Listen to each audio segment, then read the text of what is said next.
നമസ്കാരം.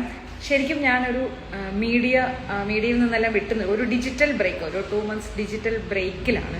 പക്ഷേ ഇപ്പോൾ വാർത്തയൊക്കെ കണ്ടപ്പോൾ ഒരു വീഡിയോ ചെയ്യാതിരിക്കാൻ കഴിയാത്ത ഒരു അവസ്ഥ തോന്നിയത് കൊണ്ടാണ് ഞാൻ കഴിഞ്ഞ 3-4 ദിവസമായിട്ട് വീഡിയോ ചെയ്യണോ വേണ്ടേ എന്നിങ്ങനെ ആലോചിക്കുന്നുണ്ടായിരുന്നു. അപ്പോൾ ഇന്നിപ്പോൾ എന്തായാലും ഒരു ചെറിയ വീഡിയോ ചെയ്യാമെന്ന് കരുതി. അതായത് കേരളം ഇപ്പോൾ ആകെ ചർച്ച ചെയ്യുന്നത് മുഖ്യമന്ത്രി ആരാണ് എന്ന കാര്യത്തിലാണ്.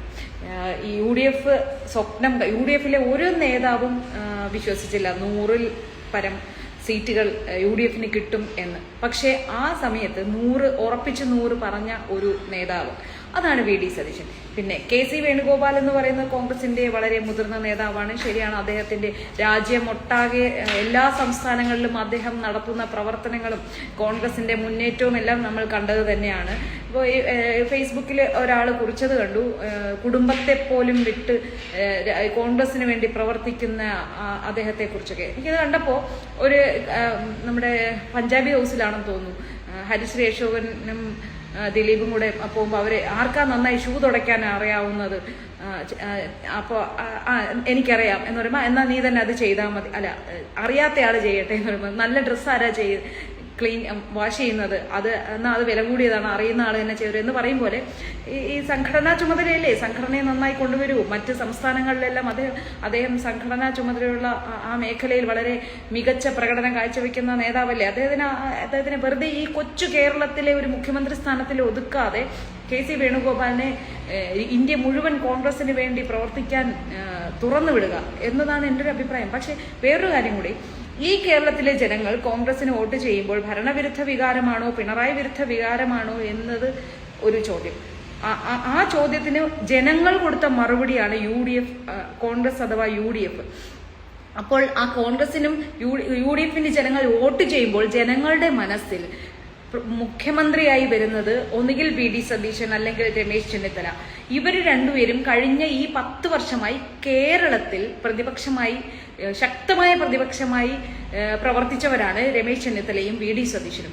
ഇവരെ രണ്ടുപേരെയും പരിഗണിക്കാതെ കെ.സി. വേണുഗോപാലിനെ പരിഗണിക്കാൻ പറയാൻ ഈ MLA-മാർക്ക് എങ്ങനെയാണ് കഴിയുന്നത്? നിങ്ങൾ ഇന്ന് MLA ആയത് ഈ കെ.സി. വേണുഗോപാലിന്റെ പേര് പറയാൻ മാത്രം നിങ്ങളെ MLA-മാരാക്കിയത് ഇവിടുത്തെ ജനങ്ങളാണ്. എന്തിനാണ്?